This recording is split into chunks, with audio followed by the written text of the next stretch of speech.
Hi there, welcome to Gallery Teachers Masterclass. So in this webinar, we're going to be looking at teaching grammar using different language lesson frameworks with the idea of aiming to reduce TTT, which tends to be a bit higher in language lessons, and maximizing the students' talking time, giving them lots of chance to practice the lovely new grammar that you've taught. Okay, let's get started. So we'll be looking at reasons why we need to teach grammar, going over suggested lesson frameworks with plans and practical suggestions for how this can help make your teaching memorable and motivating and engaging. So sometimes people argue that we don't really need to teach grammar because you can make yourself understood with just words. And I know from my travels and teaching overseas that I can probably get myself fed in about 6 different languages. Not the politest, but I can say things like coffee or give coffee please. So with just a couple of words, you can manage to transmit a message. But of course, it's not the same as having a conversation. And then the next level for students is trying to have a conversation, but maybe not being able to understand answers when they ask questions. I wonder if you've had that experience before Google Maps and looking for directions in a foreign country. So we need to find a balance between making sure that students have got a good range of vocabulary interspersed with knowledge of grammatical syntax and word order in order to be able to get them to have conversations and work up to communication. Sometimes in language lessons, we only focus on just the grammar point, and so we need to make sure that we've got opportunities for the students to progress by giving them real opportunities in practice tasks to personalize language and move from just target language to fluency and intelligibility in a normal conversation. So building a conversation starts pretty small. So there was my example of just using basic nouns and basic imperatives. So when I was teaching in Libya, I could do things like order coffee and order chicken and rice. When I was in Vietnam, I could order pork soup, or I could order sandwiches, and I could order iced coffee. So I could get by with my 6 or 7 words of vocabulary. And then once you've learned a couple of imperatives, as I mentioned, it's not the nicest of conversations, like give coffee, give soup, but people will be able to understand you. So leveling up, there we come to asking and answering questions. Again, I've had the practice in France of being able to ask for directions and then being bombarded by a wave of language in the answer that I didn't quite know how to unpack. So that can be a problem, and that's why it's important that we allow students opportunities to practice conversations, not just stick to little monologues using target language only. We also want to make sure that they're getting the pronunciation and word stress correct. Sometimes their language may be unintelligible if either the accent is super thick, really strong, or if maybe they're getting some word stress or some sentence stress wrong. Because to the English ear or the British ear, we may not be able to recognize words when the stress is shifted to the wrong place. So in March, as a proud Welsh person, on St. David's Day, I'll be wearing a daffodil. Did you recognize daffodil? So this is the kind of thing that can confuse English speakers if our word stress is wrong. So we want to make sure that when we're correcting students, we are focusing on the errors that make their language unintelligible. If they're able to make themselves understood to transmit a message, whether it's that accurate or not, we can maybe choose to let some of those errors slide. We want to make sure as well that we're finding a balance between allowing the students to have rapid, natural speech versus being able as a teacher to interject and do some immediate error correction quite quickly without trying to break too much of the student's flow. So looking at the next slide, this is thinking about what kind of grammar mistakes students might make and whether or not to correct them. So just take 60 seconds to look over the errors in red and have a think to yourself about which ones really get in the way of meaning. Which ones do you think would be the most important to correct?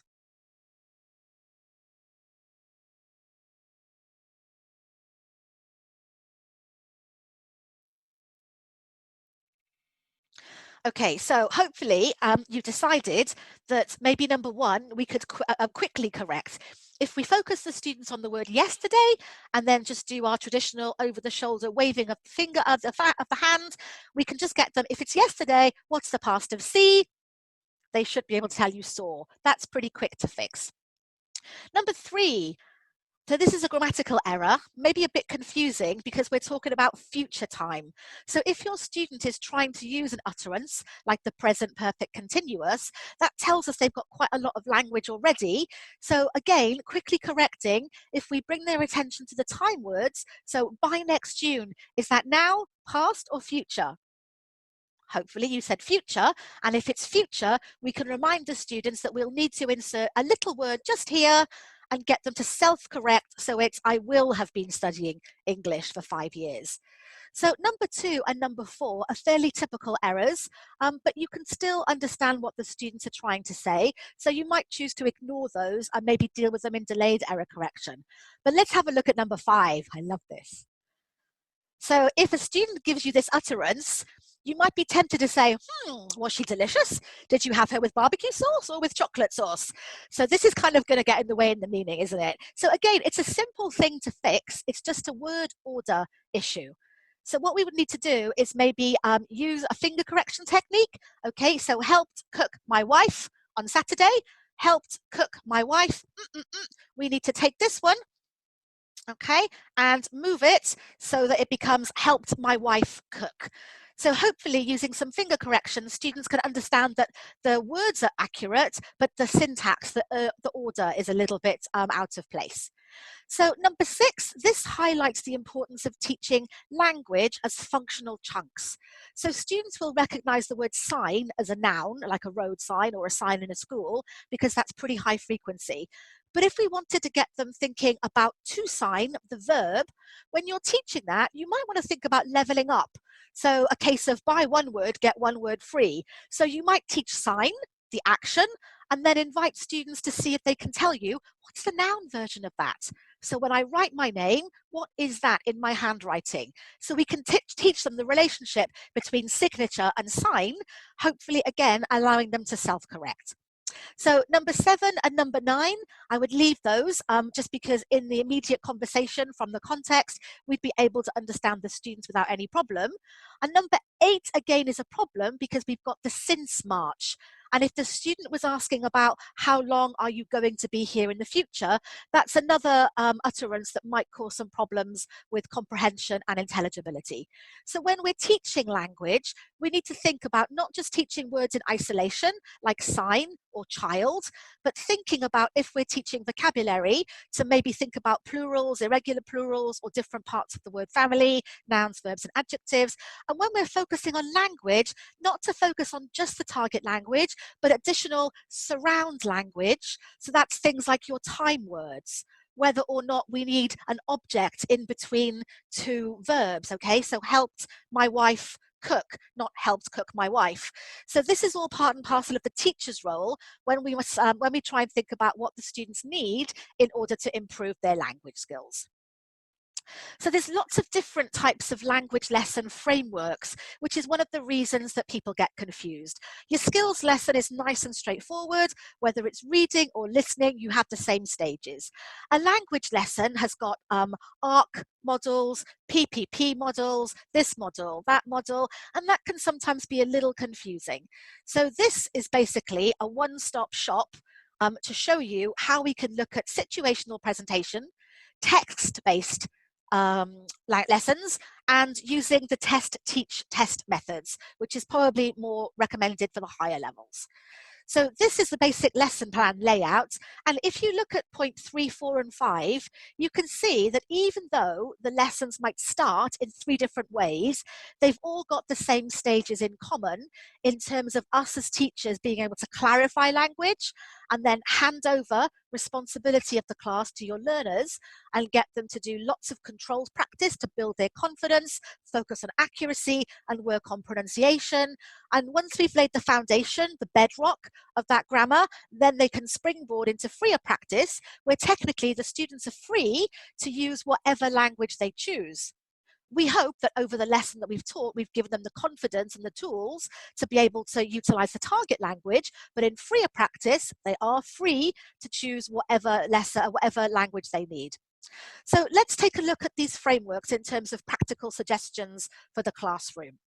So if we think about a situation-based presentation, if I was teaching this with learners, I wouldn't have the actual grammar on the board normally. I would focus on the situation of the pictures and with my students figure out, is it the same lady? Is it a different lady? So the picture of her here in the black hair, maybe she's 24, 27, 29, and the same lady with the grey hair, how old do you think she is? Maybe 67, 74, 89.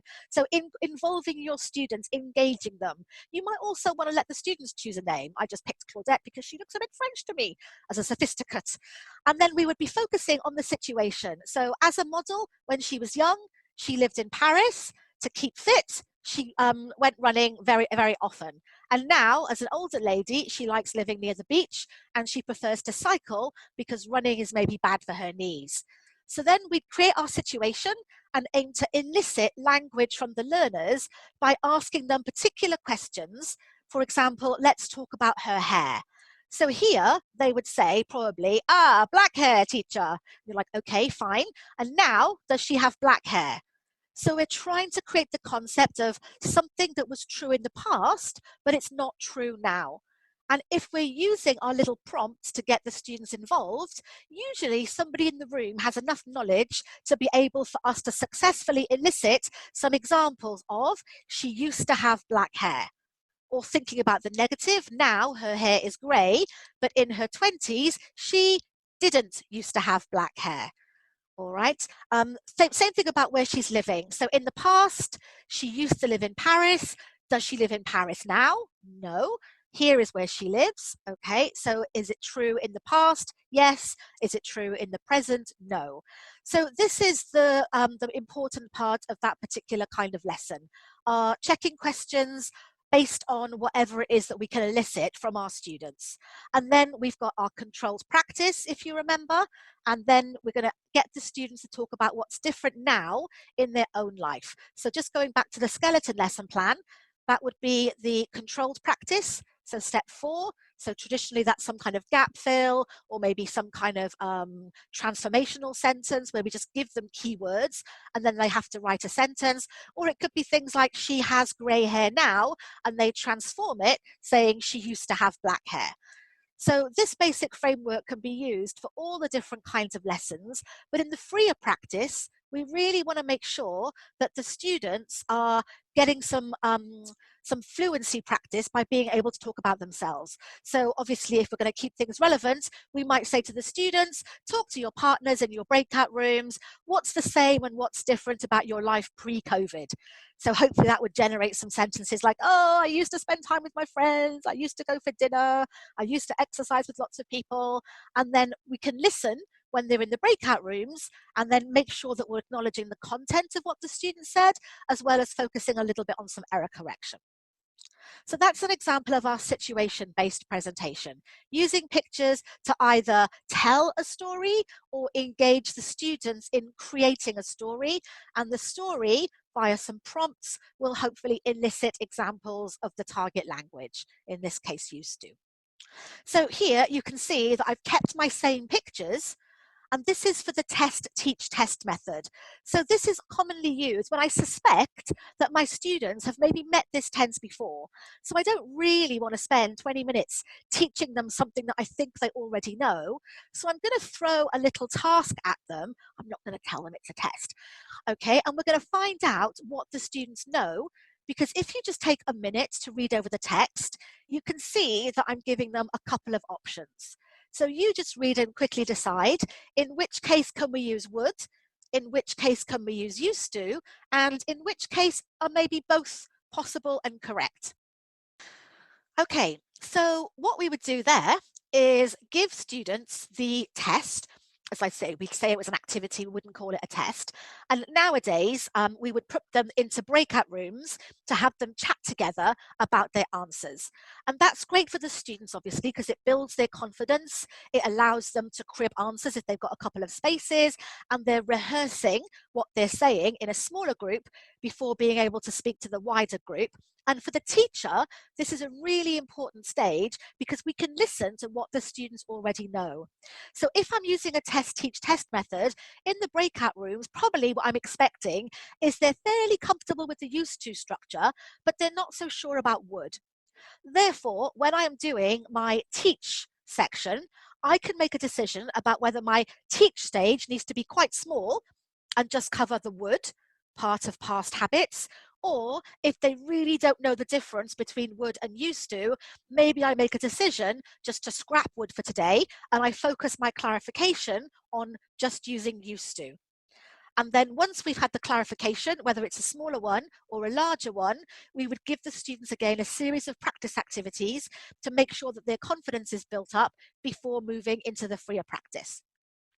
Test, teach, test method is great if you know that your students already have some language. So typically we start to use this around the B1, the B2 level, because at that stage they've normally met most grammar. But what they can't do is use it appropriately or have the blinkers taken off to recognize that in English, sometimes 2 or 3 or 4 structures can do the same job. For the teacher, test, teach, test can be challenging because you've got to be prepared to go in different directions depending on the knowledge that you collect on the day.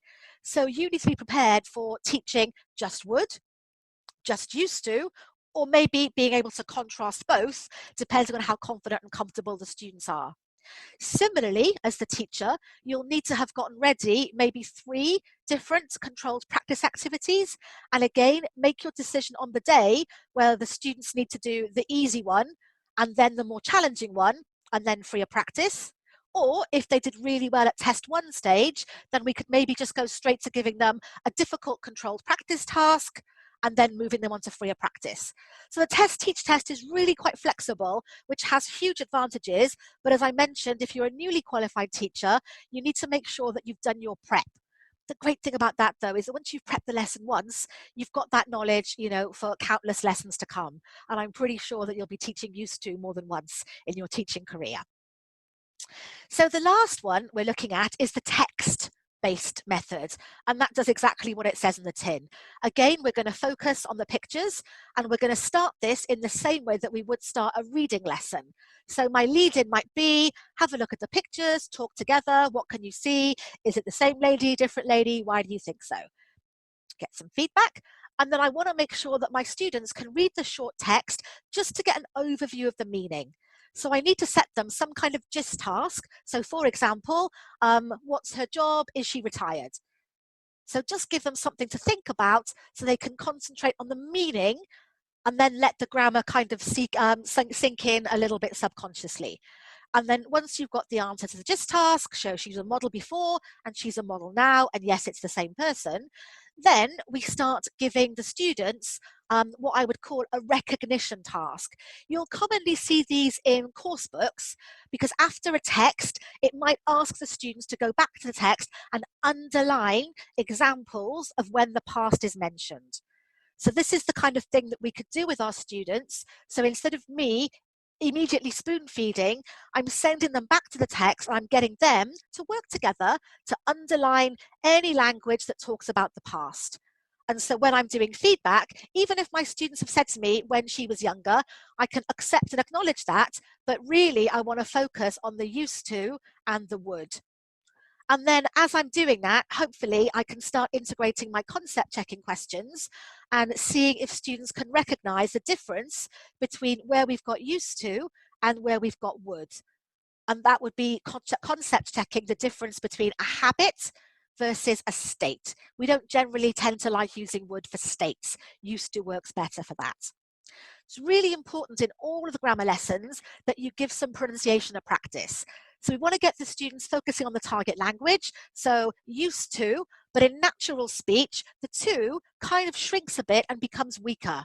So here, we wouldn't say she used to live in Paris.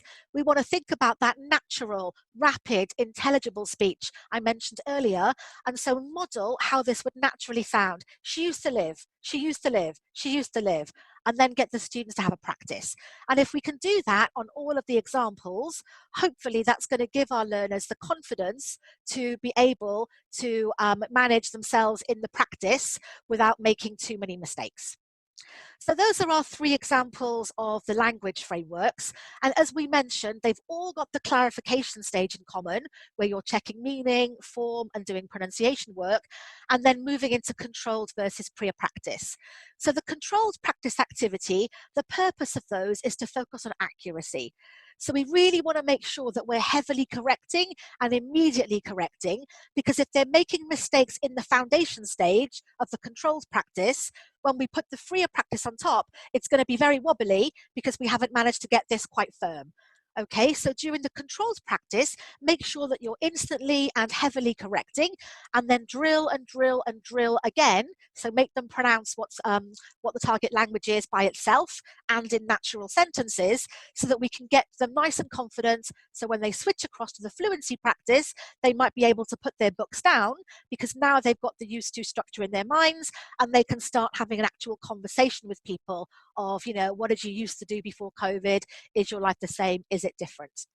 We really need to make sure that we manage time to get to the fluency task, because we want the students to make mistakes with the new language. We want them to experiment and to play.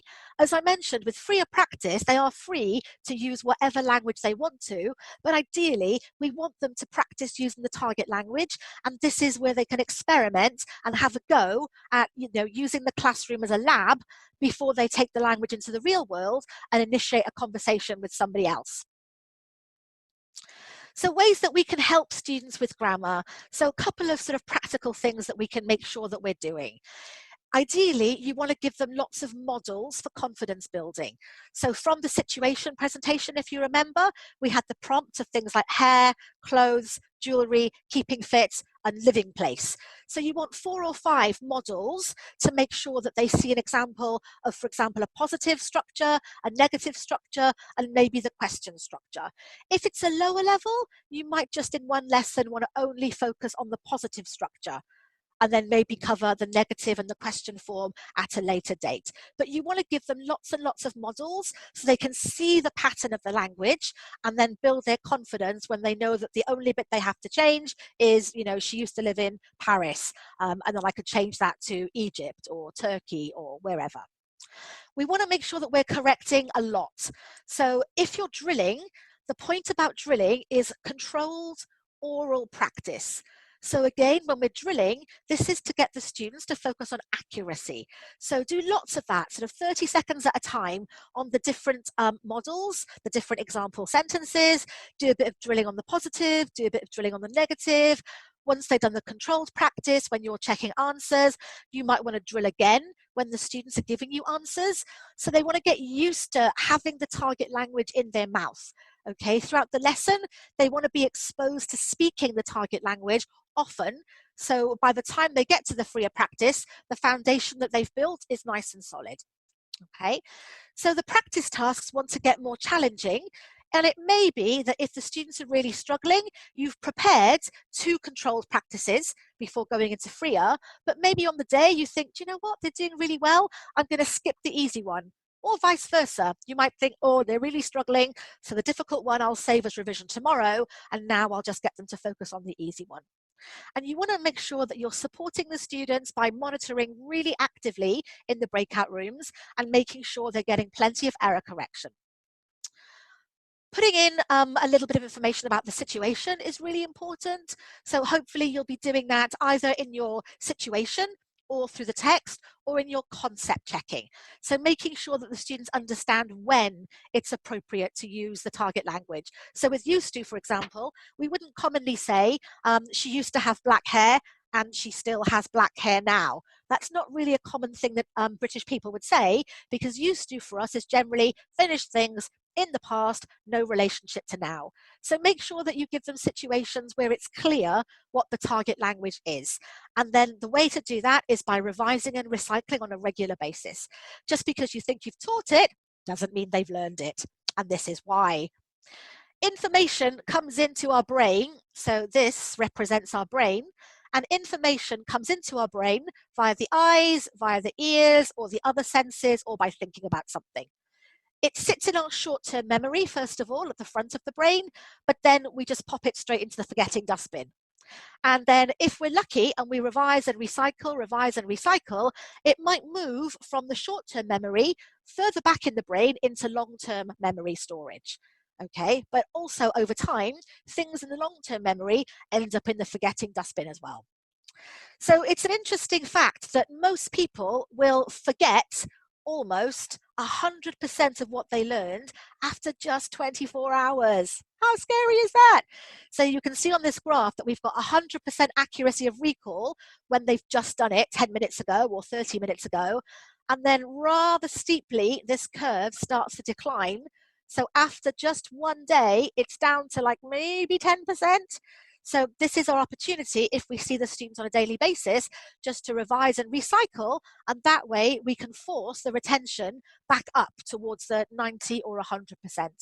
They're still going to forget after a week, so maybe we need to come in again with maybe like a weekly progress test to remind them about the new grammar or new vocabulary they've been exposed to. And again, we want to push up their retention from 90% back up to close to 100. And so if we're doing regular revision, you'll see that over time, so a month, 3 months, 6 months, it's natural they will have forgotten something, but then the accuracy of recall after 6 months is much, much closer to 100 due to the constant revision and recycling than if we just taught it and then forget about it, because that way there's nothing left in their brain, even just the following day. Okay, so vary how you teach grammar. Maybe try the text-based if you haven't tried that before. Maybe think about getting a bit creative and showing some pictures and then creating a situation with your students, or using a situation to get them to give you examples. If you're working with maybe intermediate level learners or upper intermediate level learners and you suspect that they are comfortable with the grammar, rather than traditional clarification, which is quite lengthy, throw a test, teach, test at them. This is quite nice for the learners as well, because they never know what's coming. And of course, I never tell my students it's a grammar lesson. I try and hide the grammar in the fun, which is subjective, but you never know. Sometimes grammar can be fun. Try and make drilling fun. Okay, do it little and often, 30 seconds, make it quite intense. Do what we call substitution drilling. So thinking back to our example, she used to live in. If we can drill the used to live in, I can change the city and get my students just to practice. So she used to live in Paris. My students say, really hoping you joined in there, I might change it to Tokyo. She used to live in Tokyo. Then I can say Istanbul. She used to live in Istanbul. So all I need to do as a teacher is just throw out one-word prompts, which keeps it really snappy, but I'm providing students with lots and lots of controlled practice to focus on accuracy, but hopefully without them getting bored. Make sure that you're doing lots and lots of error correction, language feedback, okay, so the students start to expect it and want it, and maybe become confident enough to also peer correct when they're in breakout rooms. You'll often find that happening at the B1, B2 levels and beyond. And then thinking about freer practice, so it's personalized. Rather than you providing a freer practice activity, maybe give the students some time for them to write questions that they really want to ask each other.